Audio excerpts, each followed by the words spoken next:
Hello guys, welcome to your channel tension free selections. और जैसे कि आप देख रहे हो कि आज हम लोग यूपी ट्रिपल एससी पीटी के एग्जाम्स के बारे में डिस्कशन करेंगे। जैसे कि क्या क्या डिस्कशन करेंगे कि सबसे पहले तो एज क्या होनी चाहिए, दूसरा आपका क्वालिफिकेशन क्या होनी चाहिए, ठीक है। उसके बाद जो रिजर्वेशन मिलना है वो किस आधार पे मिलेगा।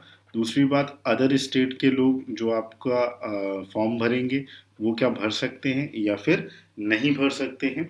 इसके बाद सबसे ज़्यादा जो इम्पोर्टेंट है कि जो वैकेंसी है वो किस पोस्ट के लिए है। सबसे ज़्यादा इम्पोर्टेंट ये है आपका, भाई किस किस पोस्ट के लिए ये वैकेंसी क्या होंगी हमारी एलिजिबल होंगी। और उसके पहले आप समझ लीजिए कि भैया ये जो पीईटी होता है ये होता क्या है, ठीक है। चलिए इसी से हम लोग स्टार्ट करते हैं। सबसे पहले कि पीईटी क्या होता है देख लीजिए। प्रिलिमिनरी एलिजिबिलिटी टेस्ट, यानी कि प्रारंभिक पात्रता परीक्षा है जो यूपी ट्रिपल एससी ने अपने जितने भी अब आगे in future recruitment of group C and B, अभी तो फिलहाल ग्रुप सी के लिए जो ये फॉर्म निकला है ग्रुप सी के लिए निकला है। तो सबसे पहले कोई भी कैंडिडेट होगा उसको यूपी ट्रिपल एससी एग्ज़ाम देना ही देना है। अगर वो चाहता है कि किसी भी ग्रुप सी के एग्ज़ाम में मेन में बैठना है तो ये कंपल्सन है कि उसको ये प्री क्वालिफाई करना ही पड़ेगा ऑल ग्रुप सी वैकेंसीज में, ठीक है। दूसरी बात ये उन्होंने जो इम्पोर्टेंट चीज़ है कि जो आपकी प्रीवियसली जो वैकेंसी आ चुकी है, जो भी वैकेंसी प्रीवियसली ग्रुप सी की आ चुकी है उसमें ये वैलिड नहीं है। उसमें जो सिलेक्शन प्रोसेस है वो पुराना ही सिलेक्शन प्रोसेस चलेगा जो उस वैकेंसी के लिए गाइडलाइंस हमारी जारी हो चुकी हैं, ठीक है। फिर चलिए नेक्स्ट देखते हैं। अब यहाँ पे उन्होंने बताया कि जो एज है आपकी वो 18 और 21 से लेकर 41 है। अब सवाल ये उठता है कि भैया 18 और 21 क्या है। देखिए कई जगह ऐसा होता है कि ग्रुप सी की मिनिमम एज वो 21 मांगते हैं और कई जगह होता है वो 18 से मांगते हैं। और मैक्सिमम जो एज है वो 40 ईयर्स तक है। इसमें इन्होंने बताया कि 1 जुलाई 1981 से पहले का कैंडिडेट और 30 जून 2003 के बाद का कैंडिडेट इस फॉर्म को नहीं भर पाएगा। तो ये दोनों जो डेट्स हैं उसको आप मेंशन कर सकते हैं, इसके बाद की डेट को आप मेंशन कर सकते हैं। इसके अलावा अगर उसके पास कोई रिजर्वेशन है, जैसे एक्स सर्विसमैन का रिजर्वेशन है, ओबीसी है, एससी एसटी है, तो जैसे जो भी उनको मिलता है, ऐसे 3 साल मिलता है ओबीसी के लिए, एससी एसटी के लिए 5 ईयर का मिलता है।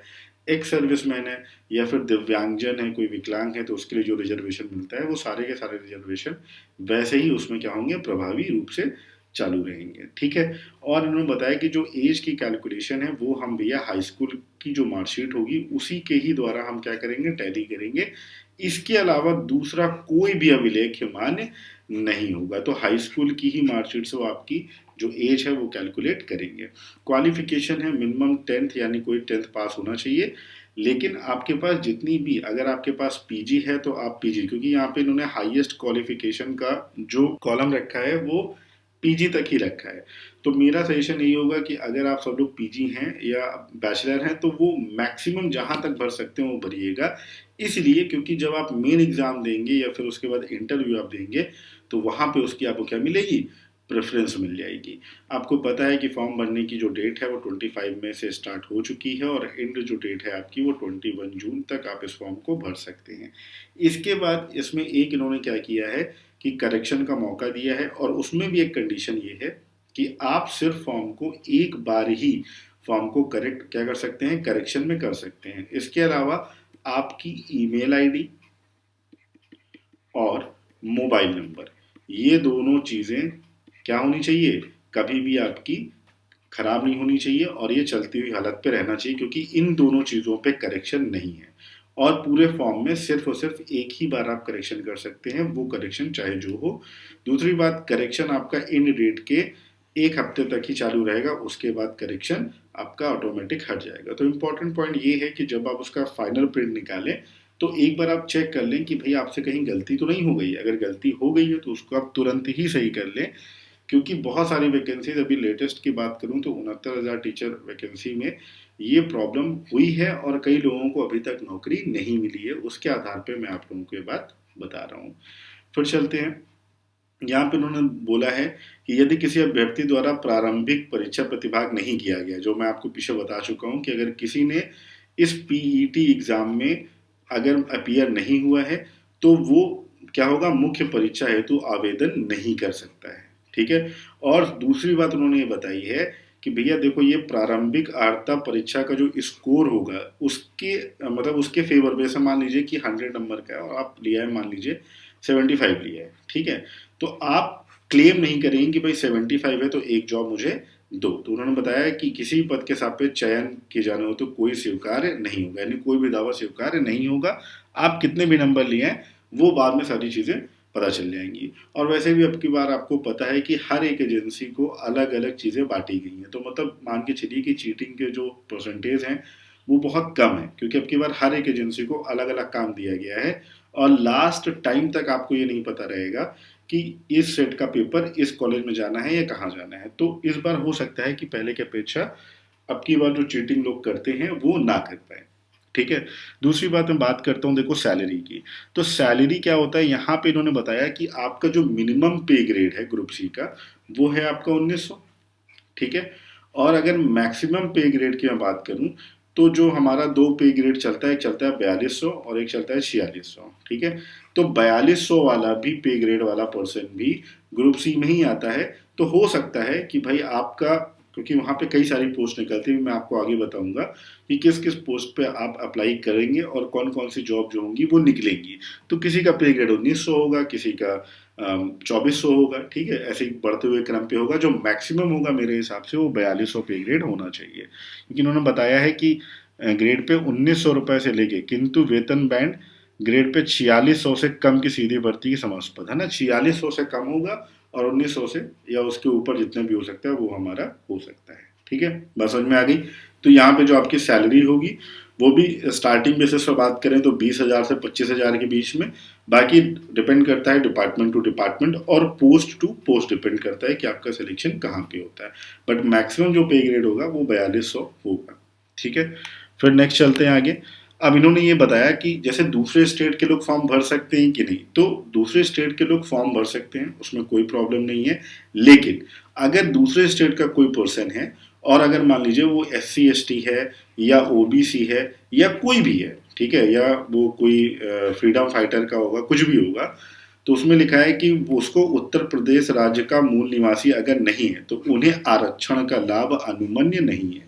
तो उन्होंने बिल्कुल क्लियर बता दिया है कि आप कोई भी कैंडिडेट होंगे आपको रिजर्वेशन यूपी का नहीं मिलेगा, आपको एज अ जनरल कैंडिडेट के रूप में क्या होगा, आपको यहाँ पे एंट्री दी जाएगी। यानी आपका जो सिलेक्शन होगा वो एज अ जनरल कैंडिडेट के अकॉर्डिंग आपको दिया जाएगा। इसके बाद देखो परीक्षा की जो आपकी तिथि है उसका अभी कोई भी डेट नहीं निकली हुई है, लेकिन ये है कि जैसे ही डेट आएगी वो आपकी वेबसाइट पे हो जाएगी और मोस्टली मुझे ऐसा लगता है कि ये जो एग्ज़ाम है वो जल्दी हो जाएगा, ठीक है। तो अपनी तैयारी बिल्कुल फोकस पे रखिए और ये एग्ज़ाम बहुत जल्दी होगा और चुनाव से पहले, मुझे ऐसा लगता है कि चुनाव से पहले एग्ज़ाम हो जाएगा। इसके बाद अगर हम बात करते हैं स्कोर की, तो देखिए पहले क्या था कि जब नोटिफिकेशन निकला था पीईटी के बारे में बताया गया था, तो ये बताया गया था कि भाई जो हमारा स्कोर है वो 3 साल के लिए वैलिड है। लेकिन अभी इन्होंने नोटिफिकेशन दे दिया है कि जिस तारीख से, ठीक है, परीक्षा परिणाम आपका आयोग की वेबसाइट पर अपलोड कर दिया जाएगा उस डेट से आपका 1 साल तक ही, यानी 1 ईयर तक ही आपका क्या होगा, वैलिड होगा। तो अगर आप लोग ये सोच रहे हैं कि ये सर्टिफिकेट जो आपको मिलेगा आप 3 साल तक किसी भर्ती में बैठ सकते हैं, तो ऐसा नहीं है। ये प्रावधान जरूर था लेकिन अब प्रावधान हटा के उन्होंने कितना कर दिया है, 1 ईयर कर दिया है। क्लियर है। चलिए अब आगे देख लेते हैं हम लोग। यहाँ पे एप्लीकेशन फीस के बारे में बताया गया है कि general candidate and OBC candidate के लिए जो फीस है वो 185 रुपये है, जिसमें एप्लीकेशन फीस 160 रुपये है और एप्लीकेशन जो आपका ऑनलाइन फीस है 25 है। SC ST कैंडिडेट के लिए 95 रुपीज़ है विद टैक्स और PWD कैंडिडेट्स के लिए आपकी कितनी है, 25 रुपीज़ है। ये हो गया फीस का। अब हम लोग बात करते हैं कि भैया इसमें कौन कौन सी पोस्ट आती हैं जिसके लिए आप ग्रुप सी अगर आपने एग्ज़ाम पास कर लिया तो फिर आखिर आप किस किस जॉब के लिए एलिजिबल हो जाएंगे या गवर्नमेंट कौन कौन सी जॉब निकालेगी। तो वो मैं आपको सिर्फ जो पेपर की कटिंग्स हैं उसी के अकॉर्डिंग सारी चीज़ें बता रहा हूँ, क्योंकि अभी तक वहाँ पे जो नोटिफिकेशन निकला उन्होंने ये नहीं बताया कि ग्रुप सी में कौन कौन सी पोस्ट है। लेकिन कुछ दिन पहले सारी चीज़ें न्यूज़पेपर में आई थी तो वो मैं आपको यहाँ पे दिखा रहा हूँ कौन कौन सी पोस्ट आपके लिए यहाँ पे हैं, ठीक है। सबसे पहली पोस्ट अगर बात करें तो नगर निकायों में जल्द शुरू होगी। नगर निगम, नगर निकाय का मतलब जैसे आपने जो देखा होगा नगर निगम, ठीक है। तो नगर निगम, नगर जन संस्थान, नगर निकाय, नगर पालिका, ये सारी जितनी भी पोस्ट होती हैं या नगर निकायों में आती हैं, इसमें जो है समूह ग की भर्ती होनी थी। उसके अकॉर्डिंग क्या है, यहाँ पे ग्रुप सी जो पास कर लेगा वहाँ पे आएगा। और कौन कौन से पद हो सकते हैं देखिए इसमें, हो सकते हैं प्रकाश निरीक्षण, ड्राफ्टमैन, फोरमैन, इलेक्ट्रीशियन, ठीक है, खजांची, लिपिक, ये सारे क्या होते हैं, जो होता है आपका जन्म मृत्यु लिपिक जो होता है, ठीक है, चालक होता है, प्रधान फिटर होता है, कंपाइलर होता है, विधि अधिकारी होता है, केमिस्ट होता है, लेखाकार होता है। ये इतनी सारी जो पोस्ट होती हैं, ठीक है, ये सारी समूह ग में आती हैं, सिर्फ और सिर्फ नगर निकाय के अंतर्गत। और देख लेते हैं फिर क्या कह रहा है राजस्व विभाग में। तो राजस्व विभाग में भी बहुत सारे ग्रुप सी के पद खाली हैं। उसमें कौन कौन से पद हो सकते हैं यहाँ पर देखिए, यहाँ पे जितने भी आपके लिखे हैं आपके, देखिए ये तो सब अधिकारी संवर्ग है। तो ये जो आपका फील्ड संवर्ग की बात हो रही है या सर्व संवर्ग की बात हो रही है, ये वहाँ पे उतनी पोस्ट हो सकती है ना। राजस्व निरीक्षक हो सकता है, फायरमैन हो सकता है, क्लर्क हो सकता है, राजस्व संग्रह संवर्ग में सारी चीज़ें आती हैं। तो ये जितने भी हैं, जैसे कनिष्ठ सहायक हो सकता है, बेसिकली आप बात करें तो इधर जैसे कनिष्ठ सहायक हो सकता है, ठीक है, अमीन हो सकता है, लेखपाल हो सकता है, जरीब मैन हो सकता है, चपरासी हो सकता है, ये जितने भी आते हैं। वैसे चपरासी तो ग्रुप डी में जाएगा, लेकिन मे बी शायद उसको ग्रुप सी में कंसिडर करेंगे। इसके बाद ये जितनी भी पोस्ट आपकी आती हैं, लिपिक भूमि अधिकारी, अभियंता का जो आपका असिस्टेंट होता है, ये सारे राजस्व विभाग में आपके पद आते हैं। इसके बाद देखिए सिंचाई विभाग में आपको पता है कि 14,000 से ज़्यादा अधिक पदों पर नियुक्ति होना है। तो इसमें क्या हो सकता है, लिपिक है, सीजपाल है, सीज पर्यवेक्षक है, जिलेदार है, कार्यवेक्षक है, मुंशी, हेड मुंशी, नलकूप चालक। तो ये सारे पद किस में, सिंचाई विभाग में। तो अभी आप देखते जाइएगा किस किस विभाग में आपकी कितनी वैकेंसी है। राजस्व विभाग हो चुका है और नगर निगम हो चुका है और आपका सिंचाई विभाग हो चुका है। इसके बाद कृषि विभाग में भी बहुत सारी जगह खाली है। तो जहाँ पे नीचे हो जो आंसू लिपिक होता है, ठीक है, क्लर्कियल, क्योंकि यहाँ पे देखो ये जो ऊपर के जॉब हैं, ये आप कह सकते हैं क्या है, ये जितने ऊपर के जॉब हैं यहाँ पे ग्रुप बी पे आएंगे। इसके बाद नीचे पे देख लेते हैं ना, कनिष्ठ सहायक, आंसू लिपिक, प्रावधिक सहायक। तो ग्रुप सी के ये जितने पद हैं ये आपके कृषि विभाग में खाली हैं। इसके बाद देखिए इंटर कॉलेज में भी बहुत सारी पोस्टें होती हैं। तो इंटर कॉलेज में आपको पता होगा ना कि बाबू बाबू होते हैं वहाँ पे, है ना, क्लर्क जो होते हैं। तो इंटर कॉलेज में भी ग्रुप सी के क्या होते हैं, लोग रखे जाते हैं। इसके अलावा आपके पास अधीनस्थ आयोग में भी क्या है, जैसे जो नलकूप वगैरह होता है, नलकूप ऑपरेटर होता है, तकनीकी सहायक होता है, उसमें कंप्यूटर ऑपरेटर भी होता है। तो ये सारे जो पोस्ट हैं ये आपके ग्रुप सी पे आते हैं। तो बहुत सारे डिपार्टमेंट्स हैं जहाँ पे ग्रुप सी के पोस्ट होते हैं और बहुत सारी जो वैकेंसीज हैं वो आने वाली भी हैं। इसके बाद हम लोग देख लेते हैं भैया लेखपाल की भर्ती। ये तो करेंट टाइम पे बिल्कुल बूम पे चल रही है कि जो लेखपाल की भर्ती है, जैसे ये हो जाएगा आपका तुरंत सबसे पहले लेखपाल की ही भर्ती आएगी। सबसे पहले आपकी लेखपाल की भर्ती आएगी, वो भी आपका क्या होगा, ग्रुप सी में होगा। तो अगर आप पीईटी क्वालिफाई कर लेते हैं तो उसके बाद सीधे सीधे आपको मेन एग्जाम इसका देना पड़ेगा। इसके बाद बात करते हैं कि और भी बहुत सारे पद हैं, जैसे यूपी ट्रिपल एससी और बहुत सारे करे। यूपी ट्रिपल एससी में आंसू लिपिक, कनिष्ठ लिपिक, लोअर सबऑर्डिनेट जो एसएससी 10+2 और एसएससी के थ्रू भरी जाती हैं। और फिर इंजीनियरिंग जो एक डिपार्टमेंट होता है, इंजीनियरिंग डिपार्टमेंट में भी आपके जो ग्रुप सी के जो वैकेंसीज होती हैं वो भी भरी जाती हैं। तो इंजीनियरिंग डिपार्टमेंट भी एक बहुत ज़्यादा इम्पॉर्टेंट आपका फैक्टर है जॉब के लिए। फिर आप देख रहे होंगे कि ये आपके जो यूनिवर्सिटीज़ में, ठीक है, जैसे आप कॉलेजेस में बाबू होते हैं, वैसे ही यूनिवर्सिटीज़ में भी क्या होते हैं आपके ग्रुप सी के जो क्लर्कियल ग्रेड के फॉर्म होते हैं, वहाँ पे होता है ऑपरेटर होता है ना, कंप्यूटर ऑपरेटर्स होते हैं, हर एक डिपार्टमेंट के अलग अलग होते हैं। तो वैसे ही वहाँ भी वैकेंसीज हैं। और यहाँ पर एक डिटेल दी गई है कि इतनी यूनिवर्सिटीज़ हैं जहाँ पर क्या है, इतने सारी हमारी जो पोस्टें हैं वो खाली हैं और ये सब के सब क्या है, क्लर्क ग्रेड की वैकेंसीज होंगी समूह ग के अंतर्गत। इसके बाद समूह ग के और किस पद पे यूपी ट्रिपल एससी ने निकाला था 2021 के लिए, कि लिपिक है, सीजपाल है, सीर पर्यवेक्षक, जिलेदार, कार्य पर्यवेक्षक, मुंशी, हेड मुंशी, नलकूप चालक। तो कुल मिला के 14,000 तो यही वैकेंसीज हो गई। और अगर ओवरऑल हम बात करते हैं, क्योंकि अभी हमारे पास एग्जैक्ट डेटा नहीं है कि कितनी वैकेंसीज ये निकालेंगे और किस किस डिपार्टमेंट में ये लोग निकालेंगे, ये एनालिसिस मैंने किया है जो प्रीवियस जितने भी अनाउंसमेंट हुई है उसके अकॉर्डिंग मैंने किया है। तो अंदाजा ये है कि भाई लगभग 50,000 प्लस जो हमारे वैकेंसीज हैं वो हैं। तो 50,000 से ऊपर पदों के लिए ये वैकेंसी निकलेगी। तो उन सब के लिए ये आपका क्या हो जाएगा, बहुत ही ज़्यादा इम्पोर्टेंट एस्पेक्ट हो जाएगा। इसके बाद फिर बोला गया कि क्या ट्रिपल सी ज़रूरी है? कभी-कभी आपके क्वेश्चन में होता है कि क्या ट्रिपल सी ज़रूरी है? देखिए, इसके लिए तो ट्रिपल सी ज़रूरी नहीं है, इस पीईटी फॉर्म को भरने के लिए ट्रिपल सी ज़रूरी नहीं है। लेकिन ये हो सकता है कि जब आप मेन एग्ज़ाम देने जाएँ, तो उस वक़्त वो मेन एग्ज़ाम के लिए एक अपनी नई गाइडलाइंस को जारी कर दें कि वहाँ पे ट्रिपल सी मैंडेटरी है। लेकिन इस फॉर्म के लिए, पीटी के लिए ट्रिपल सी कोई भी ज़रूरी नहीं है। तो अगर आप लोगों ने ट्रिपल सी अभी तक नहीं किया है तो उसको कर लीजिए।